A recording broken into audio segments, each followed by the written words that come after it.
আসসালামু আলাইকুম। স্যার যখন বলেছেন আমি পারবো, আমি আপনাকে বলছি, আপনি প্রবাসী হন, আপনি গৃহিণী হন, বেকার হন, ছাত্রছাত্রী হন, আপনি চাকরিজীবী হন, যে কোনো পেশায় আপনি থাকুন না কেন, একটু বিছানায় শুয়ে চুপচাপ সমস্ত সাউন্ড বন্ধ করে ছাদের দিকে তাকিয়ে নিজেকে একটু প্রশ্ন করেন যে আপনি যা করছেন বা যা করছেন না তার থেকে বেটার কিছু আপনি করতে পারেন। আমি বলছি যে আপনার মধ্যে সেই সম্ভাবনা লুকিয়ে আছে। আপনি একটু নিজেকে যাচাই করার চেষ্টা করেন, শুরু করেন, শুধু নিয়তটা করেন।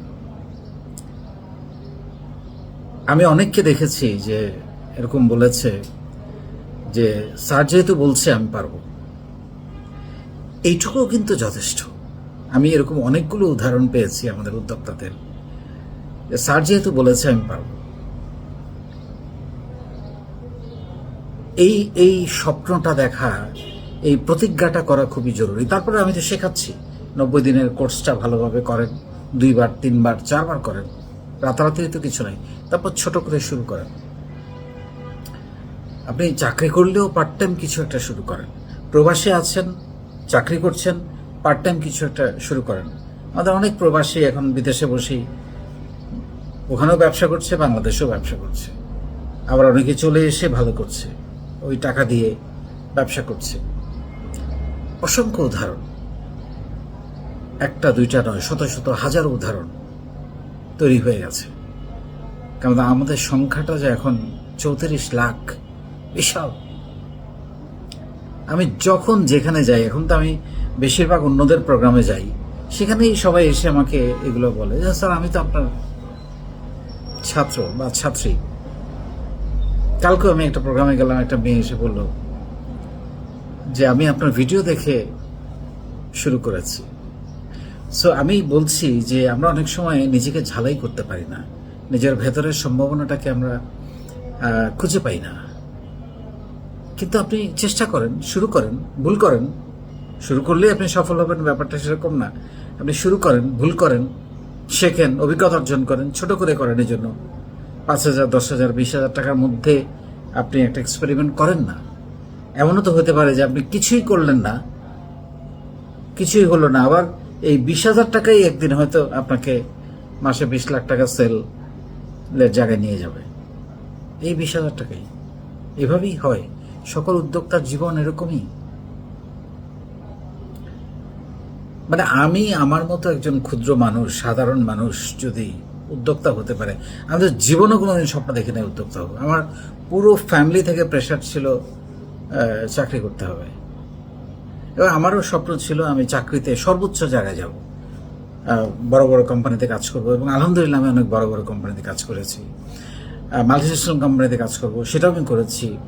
স্বপ্ন ছিল মাল্টিন্যাশনাল কোম্পানির একদিন সর্বোচ্চ পদে যাব। আমি চাকরি করলে হয়তো সেটা যেতাম, কিন্তু একটা পর্যায়ে এসে আমার কাছে মনে হলো আমার জন্ম কি এইটুকুর জন্য হয়েছে? এইটুকু কাজ আমি করতে পারি, চেষ্টাটা করে দেখি না। প্রথমটা ট্রাই করেছি, ফেল মেরেছি। একা ট্রাই করেছিলাম, প্রথমটা ফেল মেরেছি।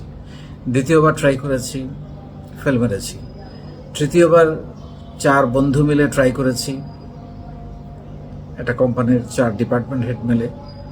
সেটাও নাম হলো, রেজিস্ট্রেশন হলো, অনেক মিটিং টিটিং করলাম, কিছু টাকা পয়সাও আমরা জমা দিলাম, কিন্তু পরে কেউ আর সাহস পেল না। মানে সংসারের খরচ, কি হবে না হবে, আদৌ ব্যবসা হবে কিনা, ফেল। চতুর্থটা গিয়ে ক্লিক করেছে, তাও অনেক সংগ্রামের পরে। বন্ধ হয়ে যাওয়ার উপক্রম ছিল, আলহামদুলিল্লাহ সেটার বয়স এখন 23 বছর। তো এখন যেটা হচ্ছে যে আমি তো উদ্যোক্তা জার্নিতে আমি যখন যাই, আমি ঠিকমতো, হ্যাঁ আমার চাকরির অভিজ্ঞতা আমার বেশ কিছু উপকারে এসেছে। ঢাকা শহরে যখন প্রথম আসি আমি কথা বলতে পারতাম না, ইংরেজি জানতাম না, ইংরেজিতে কথা বলতে পারতাম না, লিখতে পারতাম না, কোনো কমিউনিকেশন ছিল না, কাউকে চিনতাম না, কারোর সাথে কোনো সম্পর্ক ছিল না। একটু একটু একটু একটু করে চাকরি করতে গিয়ে কিছুটা অভিজ্ঞতা অর্জন হয়েছে। চাকরি করতে গিয়ে প্রথমে যেটা আটকে গেলাম, একটা আইটি কোম্পানিতে কাজ করতে গিয়ে, যে আমি ইংরেজি জানি না। আমার চাকরি হয়ে গেছে বিকজ অফ আমার এডুকেশনাল কোয়ালিফিকেশন এবং আমার সততা, সিরিয়াসনেস, এগুলোর কারণে চাকরি হয়ে গেছে। হার্ড ওয়ার্কিং অ্যাটিটিউড, স্মার্টনেস, তখন কথা বলতে পারতাম। কিন্তু জয়েন করার পরে দেখি ইংরেজি পারি না, এবং ওখানে ইংরেজি ছাড়া কোনো কাজ নাই। প্রত্যেকটা কাজ ইংরেজিতে, ইমেল করতে হবে, কমিউনিকেট করতে হবে। তারপরে ব্রিটিশ কাউন্সিলে গিয়ে ইংরেজি শিখলাম, শিখে এসে দেখি আরে সোজা তো এটা। তখন আর লেখা, বলা, বোঝা কোনো কিছু আর অসুবিধা হচ্ছিল না। তো আমার কথা হচ্ছে, আমরা আটকাবো, থেমে যাব, হেরে যাব, হোঁচট খাবো, পড়ে যাব, কিন্তু আমরা যদি আবার উঠে দাঁড়াই, আমরা আবার পারব। কোনো একটা কাজ করলেই সেটাতে সফল হয় না, কিন্তু আমরা এই এক্সপেরিমেন্টটা করারই কেন যেন সাহস পাই না, যে আমাকে দিয়ে কি কিছু একটা সম্ভব। আপনি দেখেন কত মানুষ, এত লেখাপড়া কিন্তু নাই, দেখেন আপনি মাসে লাখ লাখ টাকা সেল করছে, কিভাবে? তাহলে তারা পারলে আপনি কেন পারবেন না? শুধু সিদ্ধান্ত নেন যে আমি পারবো। এই সিদ্ধান্তটা আপনাকে কোথায় নিয়ে যাবে, কিন্তু একই সঙ্গে শুধু সিদ্ধান্ত নিলে হবে না, অ্যাকশানে নামতে হবে।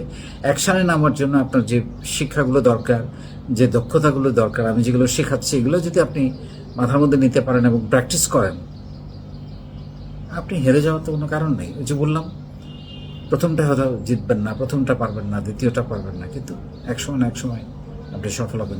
সেটার জন্য যেটা দরকার, কন্টিনিউয়াস এটা করে যাওয়া। কোনো একটা কাজে সফল হতে হলে সেই কাজটা প্রতিদিন করতে হয়। এই যে আমি মাত্র 164 জনকে নিয়ে যে কাজ শুরু করেছিলাম 8 বছর 5 মাস আগে, প্রতিদিন করেছি বলে আজকে এটা 34 লাখ, পুরো অর্গানিক।